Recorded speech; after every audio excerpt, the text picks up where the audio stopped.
The Chevy Express cargo van is a basic, durable van powered by a huge V8. It's actually really cool. I'll include a link to the Chevy Provo's website in the description down below. They're providing us with this Express 2500. Let's get right into it.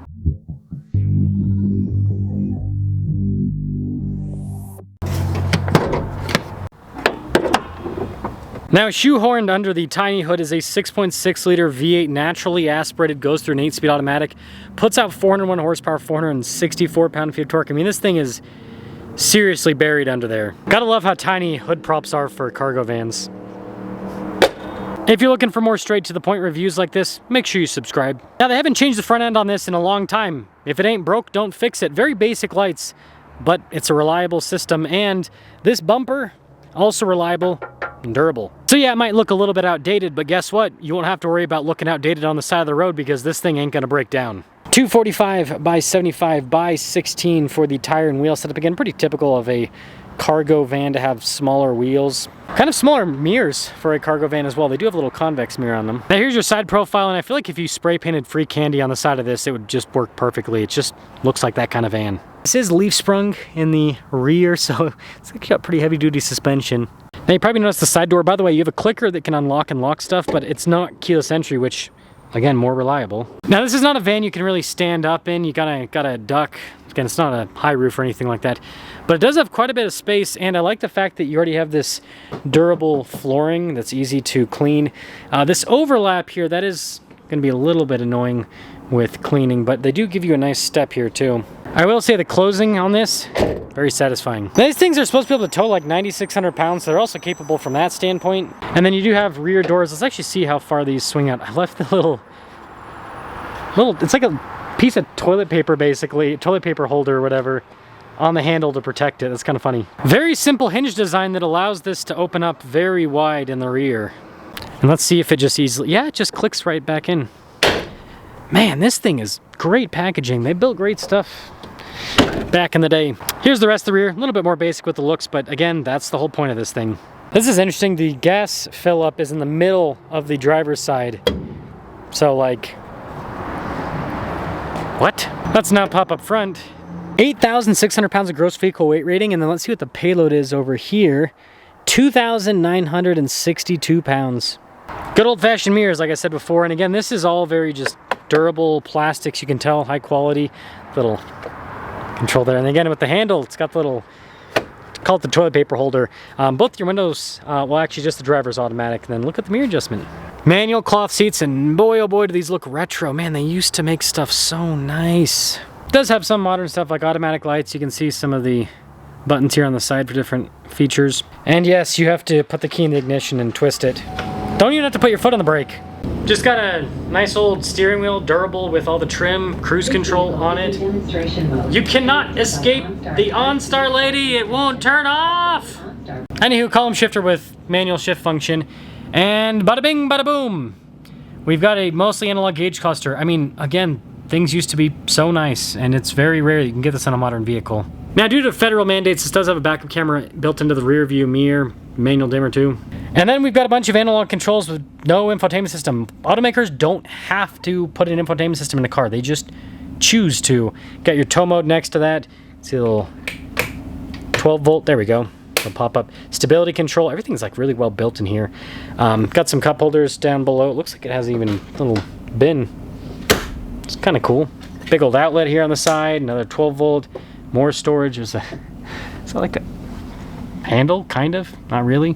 No mirrors or anything on the visors, but big old visors, and this kind of have this cloth lining. So $41,800 for the base price. This has a few options added to it, including the V8, which is only $1,895. It shows you with commercial vehicles, you have such good deals sometimes. But there's your total MSRP, $47,920. Let's take this out and see how it performs. Before I turn the car, the seat adjustment, I forgot to mention, it's in the center here, so for the backrest, kind of interesting. I will tell you, after just doing a walk around on this, I'm like, why can't we have more of this with new cars? I think this is so cool. Just the interior feel is so nice. And that, the door lock, you don't have a lot of sound deadening, so you can really hear the door lock and unlock. It's nice. This one has a window in the rear. I just noticed. This vehicle is in demonstration mode. She's back. By OnStar's I can't turn it off. Wait. Oh, there we go. I was doing the wrong one. Man, that OnStar lady haunts me in my dreams. Kind of interesting with the mirror adjustments. Man, I think this might be hydraulic steering too. It feels like it. What a freaking tank of a vehicle, right? 6.6 liter V8, naturally aspirated. Yeah, I know the fuel's low. No turbos, no hybrid. Again, automakers can build this stuff. They just choose not to. They just choose not to. Now, I'm not saying that we could have big old V8s in every single vehicle. That's not going to be possible with modern emissions. We'd have to get rid of modern emission standards to have that.